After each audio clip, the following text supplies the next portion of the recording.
delta t is equal to dv square divided by c cube.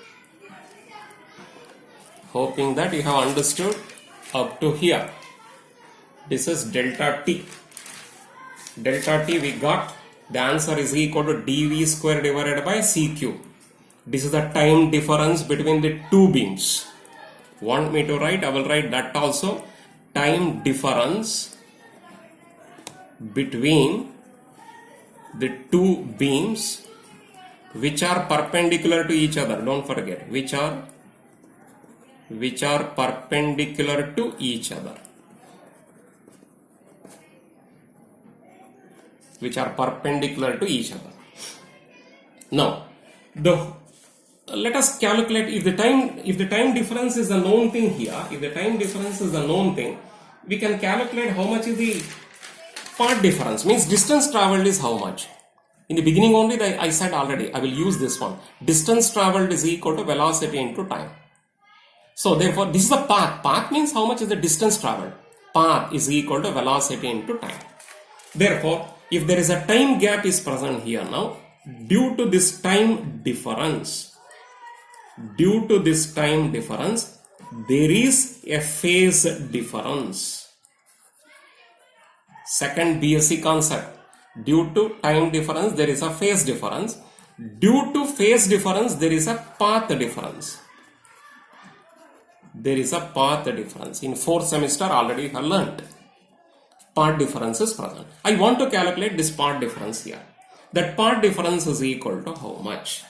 Between the two beams, of course, which are perpendicular to each other. Therefore, this path difference is equal to, what is that? Velocity of light multiplied by time difference. Therefore, path difference is equal to velocity of light is c, time difference is delta t. Delta t already we are aware of that. That is equal to c multiplied by dv square divided by c cube. One c get cancelled here. Therefore, path difference is dv square divided by c square. This is the path difference. Okay. But if this whole apparatus, if it is rotated through 90 degree, again if you are calculating the path difference, you are going to get the path difference is equal to plus again this amount. dv square by c square plus dv square by c square. You are going to have 2dv square divided by c square. You will get 2dv square divided by c square. I will write that one idea here. Okay. If the apparatus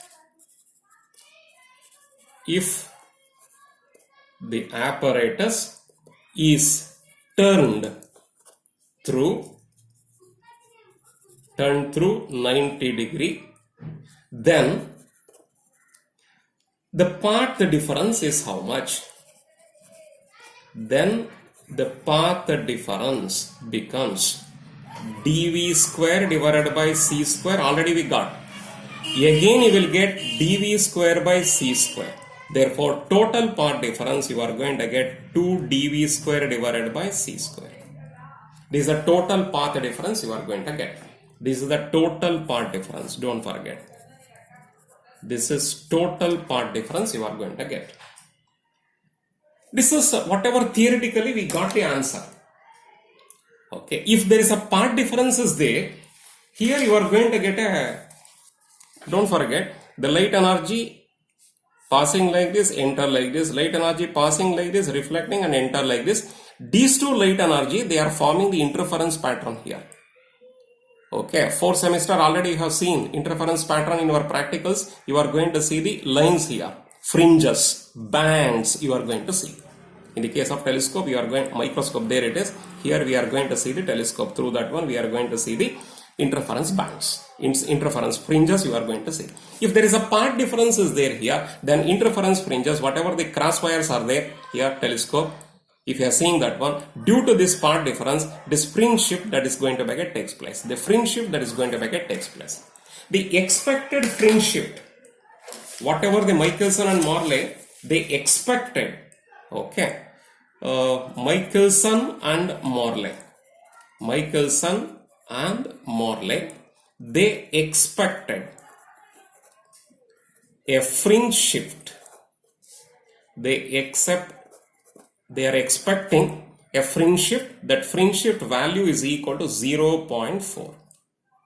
0.4 fringe shift they have expected. But practically, they are not going to see any fringe shift. Okay, practically,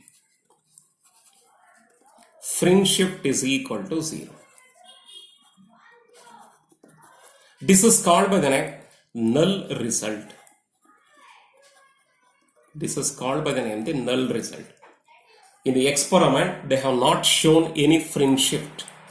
In the experiment, they have not shown any fringe shift. But theoretically, they have expected a fringe shift of 0.4 fringe. But they have not seen any fringe shift here in their experiment. This idea is said to be taken as the null result. Is also taken as negative result. There is a negative result. Why there is a negative result? Question mark. Why there exists a negative result? Means, is there any relative motion between the earth and the ether is present or not? That's all depending upon this. Then they have given an explanation for the negative result that carries 3 marks. This itself carries 3 marks. What is the explanation is given? Explanation for this negative result. Explain the negative result, null result. Why there is a null result in Michelson and Morley experiment? Okay, first idea, number 1, first point. Okay, let us consider if this is the earth is present here, and between the sun and the earth, ether is present. As the earth is moving here, ether is also dragged. Some amount of ether, it has been dragging away, it has been pulled by the earth. Due to that one, there is no relative motion between the earth and the ether. Just like imagine a bucket full of water in which a ball, if it is kept, that is earth. The water representing the ether. If it is moved, the ball, if it is moved, along with the ball, the water is also dragging some amount. The water is also dragged along with the ball. Similarly, ether is present. Earth, if it is moving in the ether medium, some amount of ether it has been dragging. Therefore, there is no relative motion occurred between the earth and the ether. But this experiment, it has been conducted on the moon height, maybe mountain heights. At a larger heights, they have conducted at different sites. They have conducted at suitable sites. They have conducted, but still there is no fringe shift. It has been observed. This is the first point. You have to write the first point clearly. Then what is the second point here? If the light energy is traveling like this, then this length we have chosen as d. But according to Lorentz and Fitzgerald, I can consider, according to Lorentz, this one I will derive in the maybe next 2 more classes that I require, then I will derive. Lorentz and Fitzgerald contraction. The length is going to get decreases from, we have thought that is the length is equal to d. But this d length decreases to here, d into square root of 1 minus v square divided by c square. 1 minus. This d is shortened here. It has been contracted, don't forget. The length is going to get contract. The length is going to get decreased due to the velocity of the earth. Due to that one, there is no time gap at all. There is no path difference at all. Therefore, there is a null result. Okay. Second point. Third point is a very much interesting one, very much important also. This is according to Einstein here. This is according to Einstein's relativity theory. According to Einstein's relativity theory, velocity of light is having supremacy, don't forget. Velocity of light is very large. This is 3 into 10 to the power 8 meter per second in air or vacuum medium. This is maximum. Whereas the velocity of the earth, if you are choosing, compared to this one, this is very small. This is very large, this is very small. Therefore, we have chosen C minus V, we have chosen C plus V in the derivation. Shall I show it that one also? C minus V, C plus V, like that we have chosen. C minus V, C plus V, like that we have chosen. But actually it is not C minus V, it is C only. It is not C plus V, it is C only. This C minus V, it is not that one, it is equal to C only. The C plus V is also replaced by C only because the velocity of light in air or vacuum medium in the space is a universal constant. The velocity of light in space is universal constant. It is a universal constant. You cannot decrease this by V, you cannot add it by V because V is very small whereas C is said to be very large. This principle is called constancy of the speed of light. This principle of Einstein is called by the name the constancy of speed of light. The velocity of light is maximum. It is universal constant. You cannot add with some amount, you cannot subtract with some amount since it is a smaller amount. Velocity of earth is a smaller amount. I hope you understood. If in our bank account, if 2 crores of rupees is said to be existing, imagine 2 crores rupees is existing, then 50 paise if it is added, 50 paise if it is subtracted, it is negligibly small. Similarly this, negligibly very small. This is negligibly very small. Therefore, we have taken C minus V as C, C plus V also we have taken as C. Therefore, we can say there is no part difference. Due to there is no part difference here, we are getting a null result. This is the concept. This is the concept we are supposed to learn. I will show it. Okay, whatever I explained so far, just I will show it again. See that. Then ultimate concept I will show it. This is the first idea that I have started.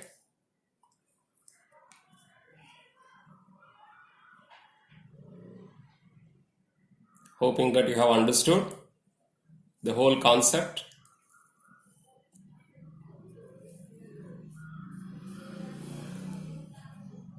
What Michelson and Morley experiment basic principle first I taught.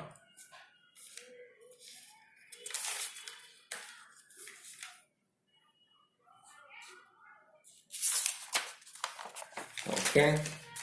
Then I have started with one small explanation. Started like this.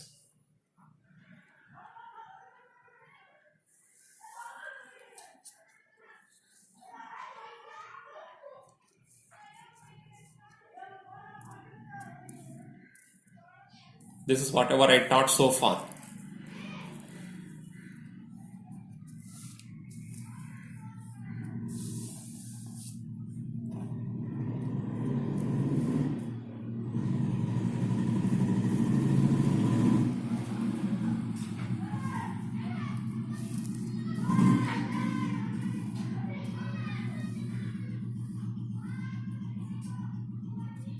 Okay.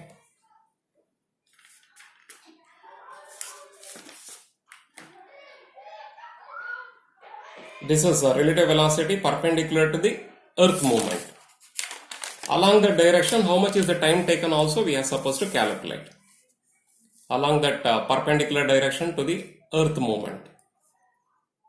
We want to calculate the time interval, the time taken by the light. Then the time difference we have to calculate between the two perpendicular beams.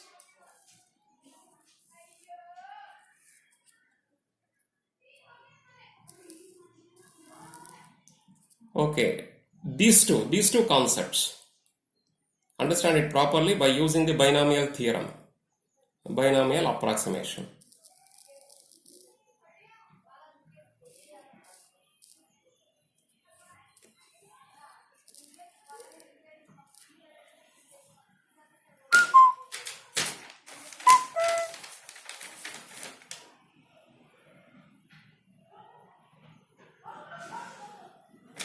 Okay, then we have to continue the difference between the two time interval.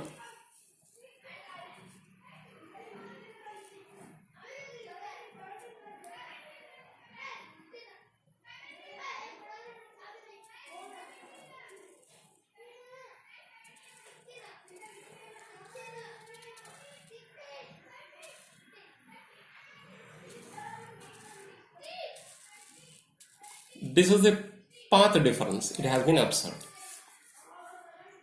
This is the path difference we have calculated. Now the whole apparatus, if it is turned through 90 degree, again we are going to see the total path difference how much. The net path difference is equal to dv square by c square plus dv square by c square.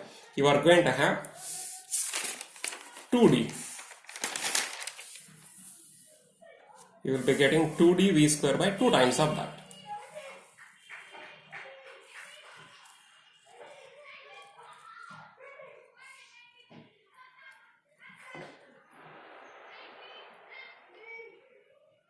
Using that, Michelson and Morley, they expected a fringe shift is equal to 0.4 in the telescope. But they have not observed that fringe shift at all.